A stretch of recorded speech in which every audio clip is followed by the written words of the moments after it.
Regret isn't about words, it's about loss. You could write the most perfectly crafted message, one that's poetic, raw, and packed with emotion, but if the person receiving it doesn't feel the absence of you in their life, it won't land the way you want it to. Regret isn't a reaction to what someone reads, it's a reaction to what they experience. That's the mistake most people make when they try to make someone regret hurting them. They think it's about saying the right thing, making some grand statement that will suddenly wake the other person up, make them see the error of their ways. But words are just words unless they're backed by something real. Regret happens when someone realizes that they've lost something valuable. It happens when they start to feel the void where you used to be, when they no longer have access to your energy, your kindness, your presence, when they realize that the version of you who adored them, who wanted them, who gave them warmth and attention is gone. That's what actually makes people second guess their choices. That's what triggers that deep gnawing feeling of I messed up. Think about the times in your life when you've felt real regret.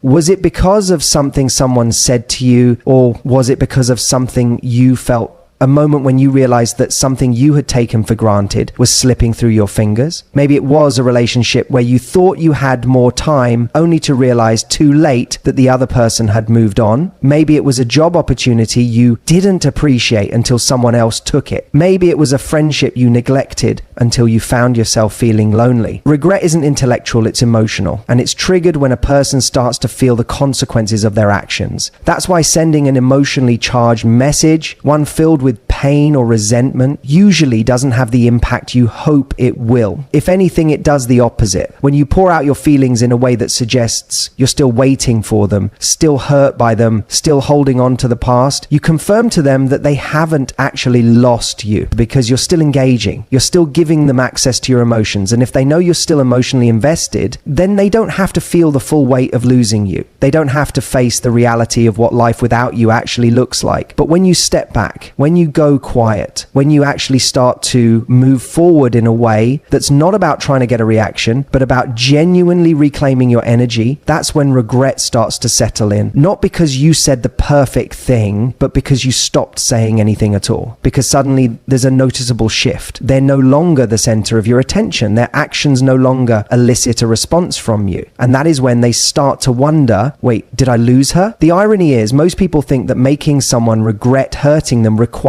action. They think they have to do something, say something, send something. But real regret isn't created through pursuit. It's created through absence. It's created when you become unavailable in a way that feels real and permanent. That's when the dynamic changes. That's when they stop seeing you as someone who's waiting for them and start seeing you as someone they can't reach anymore. And that's when the weight of their decisions actually starts to hit them. Now, this doesn't mean you have to go cold or play childish games. It doesn't mean you have to be bitter or pretend you don't care. It just means you have to let reality speak louder than any words ever could. You have to allow your absence to communicate what words never will. And this is where most people struggle, because stepping back means letting go of control. It means trusting that the right person will feel the impact of losing you without you having to make them feel it. And the truth is, not everyone will. Some people won't regret losing you, not because you weren't valuable, because they were never in the right place to appreciate you in the first place. And that's something you have to be okay with, because the ones who are capable of deep regret are also the ones who are capable of deep love. If someone doesn't miss you, if they don't feel your absence, if they don't experience that internal shift where they realize, oh no, I let something good slip away, then they were never going to give you what you deserved in the first place. So if you really want someone to regret hurting you, stop chasing that moment. Stop searching for the right words. Stop thinking that one text is going to flip a switch in their mind.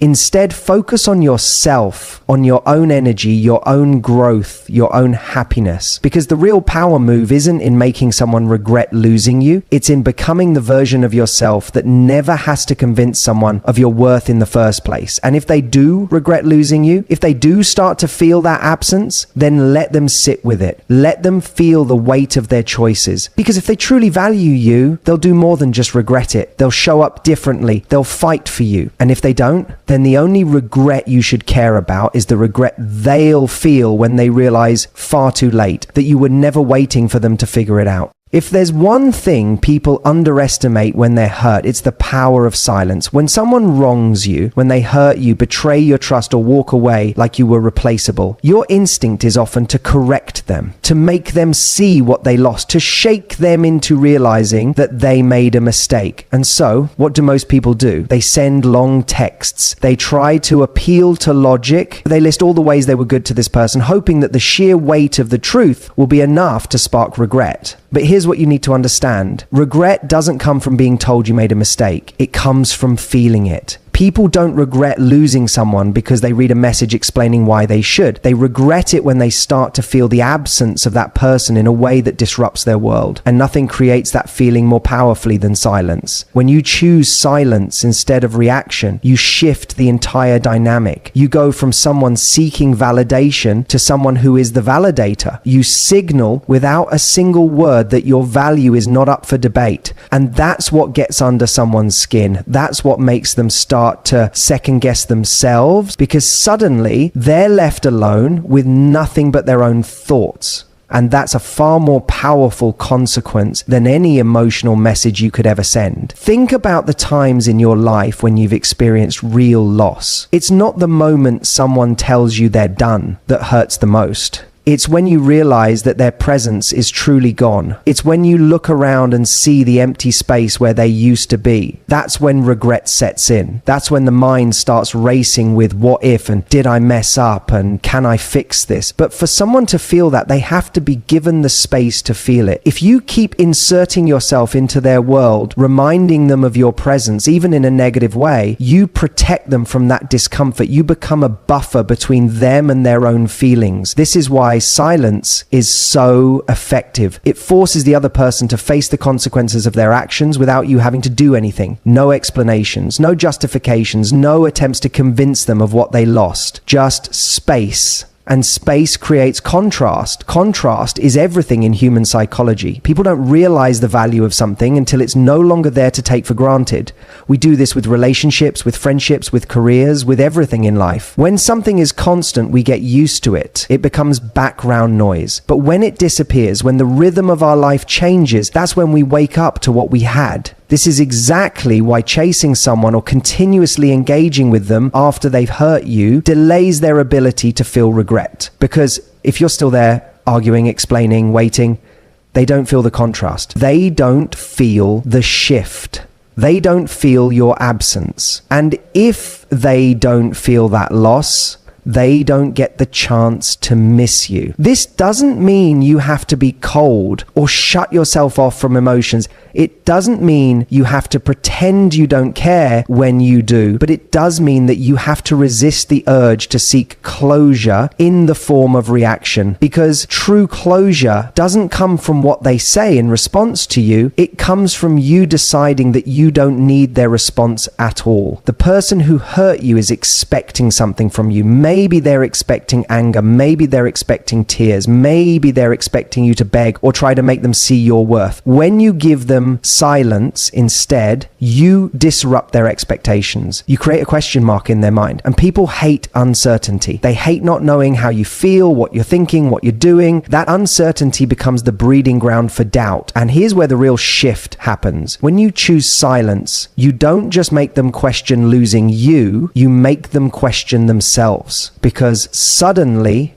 they're no longer getting external validation from you. They no longer have proof that they had an effect on you, that they still hold power over you. And without that, they're left alone with a thought that becomes harder and harder to ignore. Did I make a mistake? That's when regret takes root. That's when they start to feel the emotional consequences of their choices. And if they do realize they messed up, if they do come back, it won't be because you convinced them to. It will be because they felt it. And that's the only kind of regret that actually changes behavior. But here's the truth. Sometimes they won't come back. Sometimes silence will reveal that they were never capable of valuing you in the first place.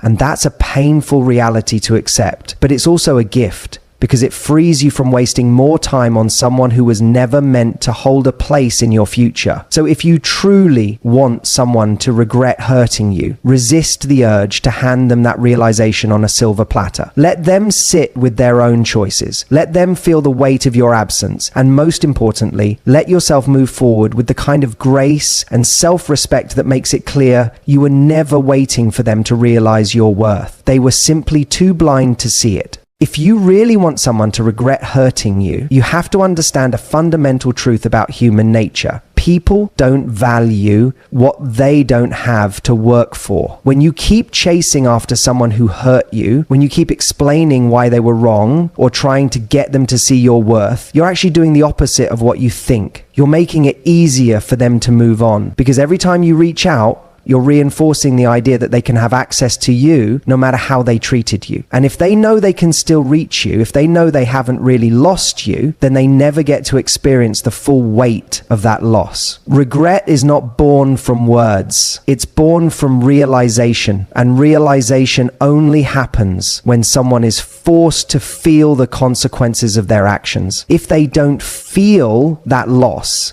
if they don't feel your absence as something real and irreversible, then they don't have a reason to question their choices. Think about it this way. When you're used to having something readily available, whether it's a person, a privilege, or even a habit, you don't think much about it. It becomes part of the background, something you assume will always be there. It's only when it's gone, when you suddenly have to go without it, that you start to really appreciate its value. This is why people take things for granted until they lose them. And this is why you cannot make someone regret hurting you by continuing to offer them your attention, your energy, or your emotions on demand. One of the biggest mistakes people make when they've been hurt is feeling like they need closure from the person who hurt them. They think, if I could just get him to see what he did, if I could just make him understand, then I could move on. But here's what you need to realize. Closure is not something you get from someone else. It's something you give yourself. Waiting for someone to acknowledge their mistake is just another way of giving away your power. It keeps you in a cycle of hoping for something that may never come, and in the meantime, it prevents them from truly feeling what it means to lose you. Because as long as you're waiting for their response, as long as you're seeking their validation, they still hold a piece of your emotional energy, and they can feel that. They can feel that you're still there, still affected, still waiting. And that knowledge removes their need to reflect on their own behavior. Because why would they need to reflect when they know they still have an emotional hold on you? But when you shift your focus from waiting for their regret to reclaiming your power, the entire dynamic changes. When you stop looking for their reaction and start focusing on your own growth, you send a message without saying a single word. I am no longer available to be taken for granted. And that's when people start to feel the shift. That's when they start to wonder, because people don't start missing you when you're still showing up. They start missing you when they realize they no longer have access to you, when they go to check if you're still there and suddenly you're not, when they expect a response and it never comes, when they assume you're still affected and instead they see you thriving without them. This is where self-respect becomes the most powerful tool in your arsenal, not just as a way to make someone regret hurting you, but as a way to make sure that you never have to rely on someone else's regret for your healing. Because here's the truth, someone else's regret is not what will heal you. Even if they do come back, even if they do apologize, it will never undo the fact that they hurt you in the first place. It will never erase the time you spent questioning your worth, waiting for them to realize it. That's why the goal should never be to make someone regret hurting you. The goal should be to become so solid in your own value that their regret, when it inevitably comes, is irrelevant to your happiness. That's the real win. Not getting an apology, not hearing them say they made a mistake, but reaching a place where their mistake no longer defines your self-worth, where their absence is not something you grieve, but something you grow from. And paradoxically, that's what will make them regret losing you the most. Because nothing is more haunting than realizing you let go of someone who became even better without you. If you want someone to regret hurting you, you have to understand one thing. People don't feel regret when they see you suffering. They feel regret when they see you thriving without them. A lot of people think that showing their pain will make the person who hurt them feel guilty. They believe that if they express enough sadness, enough anger, enough disappointment, it will force the other person to realize what they've done. But that's not how human psychology works. Regret isn't born from seeing someone broken. It's born from realizing what you've lost. When someone walks away from you, when they hurt you or take you for granted, they are operating under an assumption you will always be there. They assume that no matter what, they still have some level of access to you. Maybe not in the same way as before, but in some way. They assume they still occupy space in your mind, that they still have emotional weight in your life. And as long as they believe that, they don't feel a true sense of loss. But the moment that assumption is broken, the moment they look at your life and see that they are no longer a part of it in any meaningful way, that's when regret starts to creep in. It's not just about moving on, it's about moving up. It's about evolving into the kind of person who doesn't just survive without them, but becomes better in their absence. Because when someone sees you not just existing, but flourishing without them, that's when they have to sit with the realization that they misjudged you, that they underestimated your strength, that they walked away from something rare. This is why self-growth is the most powerful response to heartbreak. Not for them, not as some strategy to get them back, but because it shifts the entire dynamic in your own mind. When you're focused on growth, on becoming more confident, more fulfilled, more engaged in your own life, you stop seeing their absence as a loss and start seeing it as an opportunity. And when you start seeing it that way, something interesting happens. You stop wanting their regret, because you realize that their regret is no longer relevant to your happiness. There's a saying, success is the best revenge. But I would go even further than that. Success is not just revenge, it's clarity. It's the proof that you never needed their validation to be worthy. It's the proof that their choice to walk away was not a reflection of your value, but of their inability to see it. And the irony is, that's when people start to regret their decisions the most, because suddenly they don't just see the person they walked away from, they see the person they missed out on. Imagine this: someone hurts you, and instead of crumbling, instead of begging for closure, instead of proving your pain, you shift your energy, you invest in yourself, you become more confident, more exciting, more radiant. You start doing things that bring you joy. You start surrounding yourself with people who see your worth effortlessly. You start living in a way that makes it clear that you were never dependent on them for happiness in the first place. And then one day they see you, maybe through social media, maybe through mutual friends, maybe just by watching your energy shift in real life. And suddenly it hits them. They are no longer a part of this version of you. And that's when regret turns into something deeper, because regret is one thing, but realizing that you can never go back, that's a whole different kind of pain. The biggest mistake people make when they want someone to regret hurting them is keeping a door open. They leave subtle signs that they're still available. They post cryptic messages hoping the other person will notice. They linger in conversations that should have ended. They keep responding, keep engaging, keep making sure that the person knows they're still emotionally invested. And all that does is soften the loss. It tells the other person, you may have walked away, but I'm still here. And as long as they believe that, they never have to fully confront what it means to lose you. So the most powerful thing you can do, disappear from their world in every way that matters, not in a petty way, not in a dramatic way, but in a way that makes it clear that your life is moving forward, whether they're in it or not. And when they finally realize what they lost, it won't be because you tried to make them see it. It will be because they saw it on their own, and by then it will be too late. One of the most powerful things you can do after someone hurts you is to show them, not through words, not through confrontation, but through your actions, that they miscalculated, that they expected one outcome, but reality gave them something entirely different. Because here's the truth: when people hurt you, they are making a bet, a subconscious one, but a bet nonetheless. They are betting that their actions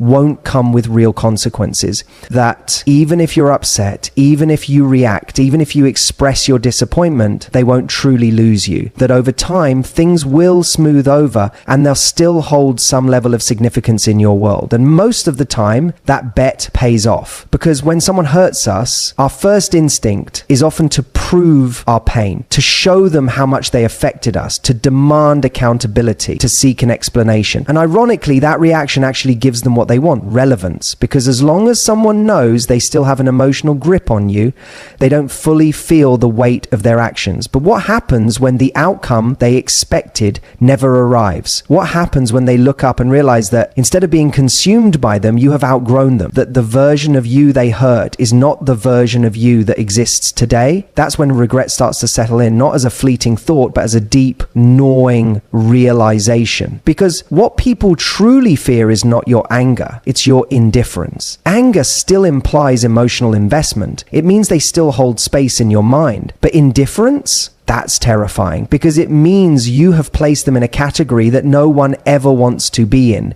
irrelevant to your happiness.